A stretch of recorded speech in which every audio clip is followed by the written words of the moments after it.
Bonsoir à tous, merci de nous retrouver pour le journal. Nous sommes le vendredi 15 juin, voici les titres de cette édition. Il n'avait qu'une semaine pour convaincre. À gauche comme à droite, les candidats ont mené la campagne de l'entre-deux-tours pour les élections législatives sur les chapeaux de roue. J-3 avant le bac, la plupart des élèves de terminale sont en pleine révision avant le coup d'envoi des épreuves lundi. Titre en vue pour le Montpellier Waterpolo, les nageurs affrontent Marseille samedi soir en finale allée du championnat de France. Et puis en fin de journal, je vous emmène à la Grande Motte où la chanteuse Irma est en concert ce soir à la plage. Beaucoup d'émotions cet après-midi à Saint-Gély-du-Fesque à l'occasion des obsèques de Pierre-Olivier Lumineau.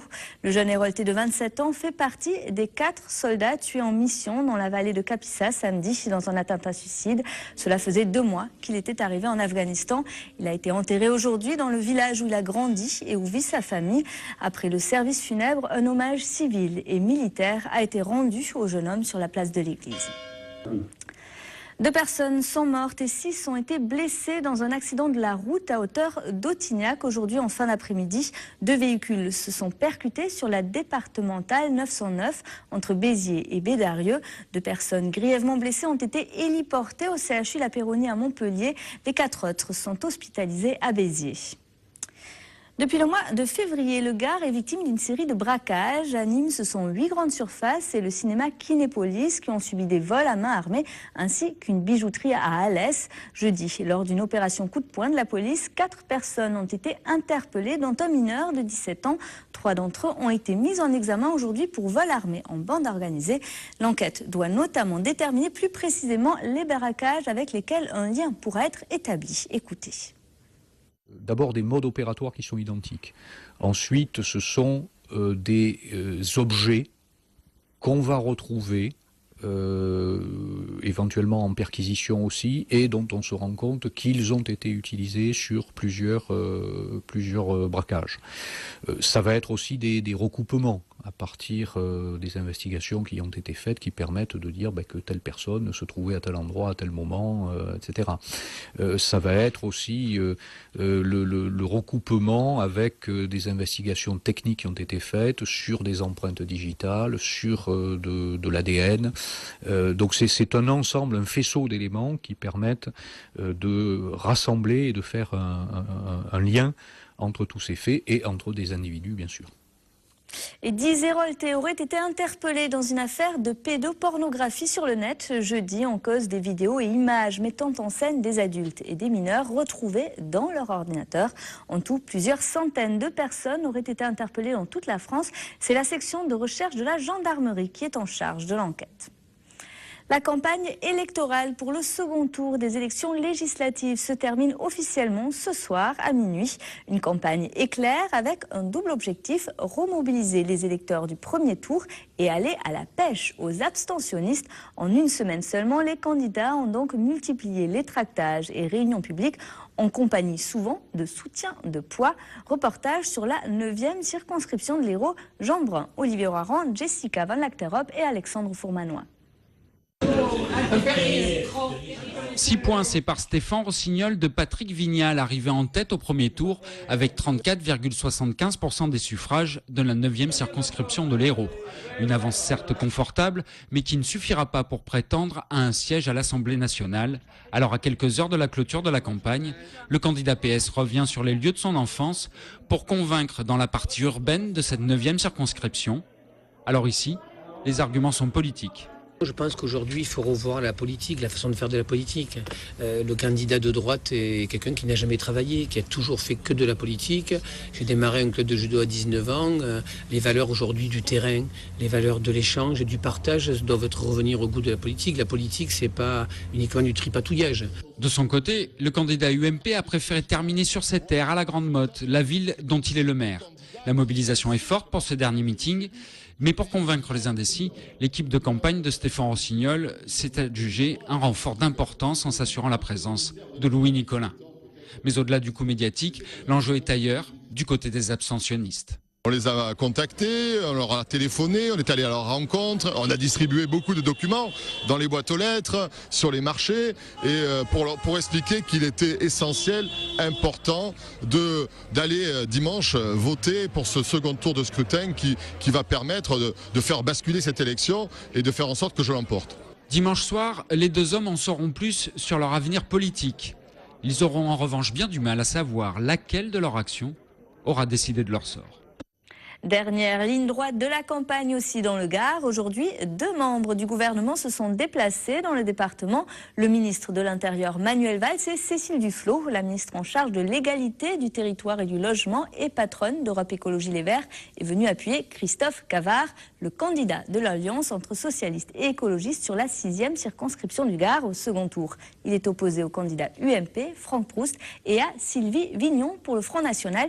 Cécile Duflot qui a rappelé à cette occasion que pour elle, l'extrême droite n'était pas un parti comme les autres. Écoutez. La situation du Gard, c'est une situation préoccupante, inquiétante, à beaucoup de regards. D'abord sur la situation sociale, avec un taux de chômage très important, avec une fragilité très grande.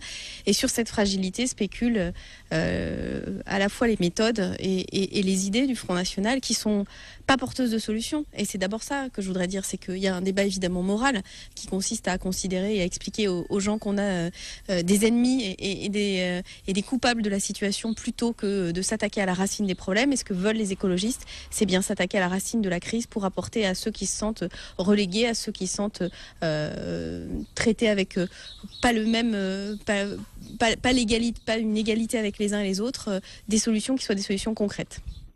Et je vous rappelle que sur cette circonscription, Christophe Cavard est opposé au candidat UMP Franck Proust et à Sylvie Vignon pour le Front National. Puis dimanche, dès 20h15, vous pourrez suivre la soirée électorale sur votre chaîne locale.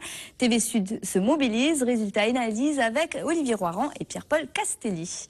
Plus qu'un week-end avant le bac, les élèves de terminale démarrent les épreuves lundi avec la traditionnelle philo. L'heure est donc aux révisions de dernière minute à la maison, à la bibliothèque, au café ou tout simplement au lycée. Certains établissements ont organisé des sessions de révision. Reportage à Nîmes, Raphaël Baudouin et Olivia Roux. Le bac, c'est lundi et à quelques jours du début des épreuves, les lycéens se concentrent sur les ultimes révisions. Au lycée d'Alzon, des cours de dernière minute se sont mis en place. L'occasion pour les élèves de réviser avec leurs professeurs et chacun avec sa propre méthode. J'essaye au maximum de faire par thème en fait. Donc d'abord l'histoire géo, après l'éco, parce que sinon c'est vrai que ça se mélange et tout, donc c'est difficile. Mais sinon, voilà, il faut être méthodique et se faire un planning et puis s'y tenir, quoi. En ayant suivi les cours toute l'année, je pense que juste en révisant un peu la méthode et puis quelques notions, ça devrait aller. Sincèrement, j'ai tout basé sur la géographie, l'histoire et l'économie. Je laisse un peu les autres matières de côté. Bon, les mathématiques aussi, mais la philosophie, c'est pas ma priorité. Je réviserai. Je sais que c'est pas bien, mais je réviserai dimanche. Les professeurs profitent de la dernière ligne droite pour rappeler les conseils les plus importants. Certains privilégient des cours de rappel et insistent sur la méthodologie. Je crois que la veille, c'est-à-dire le dimanche, il ne faut absolument pas travailler, absolument pas, en tout cas faire de philosophie. Il faut aller se promener, il faut aller faire plein de choses, mais penser à autre chose. Il faut avoir le temps de digérer les connaissances et le travail. Ça ne sert à rien. Après, on risque de tout mélanger. Donc on peut très bien travailler sa philosophie, par exemple, jusqu'au vendredi soir, voire au samedi matin. Mais après, il faut surtout faire toute autre chose. Le baccalauréat s'ouvre lundi matin avec la philosophie et toute la semaine, les élèves bûcheront en fonction de leur spécialité. Fin des épreuves le vendredi 22 juin. Opération séduction gare de Montpellier. Hier, tout au long de la journée, ici, on proposait aux usagers de venir faire réparer leur vélo. Un service gratuit proposé en partenariat avec une entreprise d'insertion qui a attiré plusieurs dizaines de cyclistes et qui pourrait être reconduit si ce test s'avère concluant. Écoutez. L'objectif aujourd'hui, c'est d'avoir des gens qui ont été un petit peu informés en amont par du emailing ou un certain nombre d'actions que la SNCF peut faire, qui nous laissent leur vélo le matin par exemple et qui viennent le chercher le soir. Nous on aura donc effectivement un certain nombre d'heures pour travailler sur les vélos et vraiment faire à fond notre boulot. Après il y a malheureusement effectivement des personnes qui n'ont pas eu l'information et qui arrivent un peu dans l'urgence, qui nous confient leur vélo en nous disant voilà j'ai un quart d'heure parce qu'il faut que je prenne mon train. Donc on essaye de jongler avec les deux types de populations, ceux qui ont un petit peu anticipé et ceux qui ont un peu moins anticipé. Une opération qui pourrait donc se renouveler très prochainement. Le Montpellier Waterpolo en finale. Les nageurs se préparent à affronter Marseille samedi soir au Cercle des Nageurs.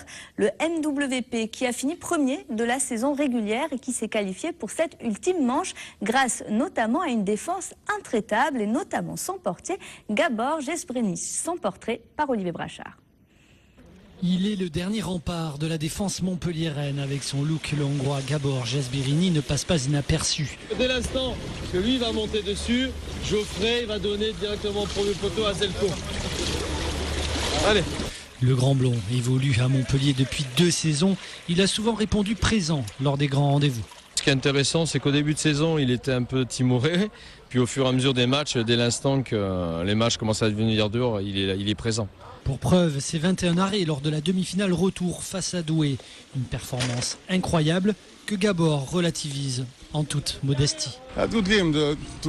C'était un bon match cette demi-finale. L'équipe a très bien défendu devant le but. C'est grâce à cette belle organisation défensive que j'ai pu briller, je pense. 50-50, ce sont les chances estimées par le gardien hongrois de Montpellier dans cette finale. Le score de ce match aller à Marseille sera certainement étriqué. Il ne devrait pas y avoir beaucoup de buts. Les deux équipes misent tout sur la défense. La clé, c'est la défense, puis de ne pas emballer le match, parce que bon, j'ai vu la vidéo contre Nice. Nice a voulu emballer le match avec Marseille. Si on emballe le match, il y a beaucoup de contre-attaques et on ne peut pas jouer parce qu'ils ont quand même une capacité de bien travailler en contre-attaque.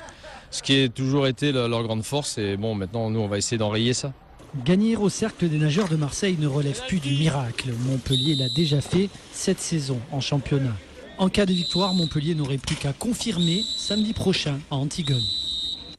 Un mot de rugby à présent avec 3 Montpelliérains qui joueront le premier test match du 15 de France contre l'Argentine.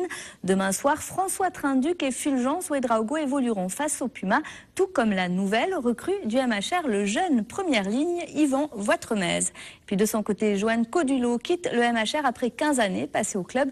Le talonneur devrait rejoindre Mont-de-Marsan qui évoluera en top 14 la saison prochaine.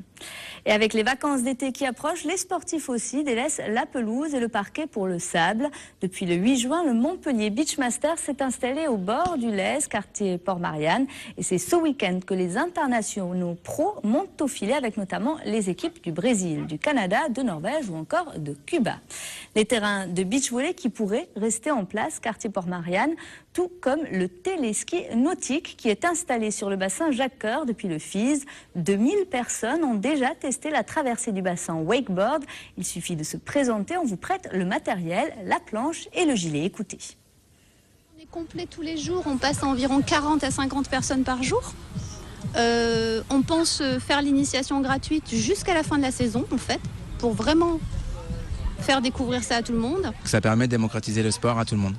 Et que tout le monde puisse enfin venir à ce sport qui était réservé à une élite de personnes il y a encore quelques années. Voilà, le téléski nautique à Montpellier qui devrait donc rester en place jusqu'au 15 octobre et resterait gratuit jusqu'au 15 juillet. Irma aussi est à la plage ce soir. La chanteuse se produit sur la scène du Bikini à la Grande Motte, un concert acoustique lors duquel elle entonnera notamment les chansons de son dernier album, disque de platine, et surtout le hit I Know, très attendu par son public. Les compos qu'il y a sur mon album, c'est des chansons que j'ai écrites parfois depuis très longtemps. Et voilà, c'est des compositions des 10 dernières années, récentes ou anciennes. Et voilà, il y a un peu de tout, de toute mon expérience au Cameroun, en France, aux États-Unis. Et... ce qui est dingue, c'est qu'il y a vraiment de tout. Et c'est vraiment pour ça que je suis hyper reconnaissante. C'est qu'aujourd'hui, dans mon public, il y a des gamins, il y a des plus vieux, il y a des plus jeunes, il y a des gens de partout. Et voilà, ça touche. Quoi.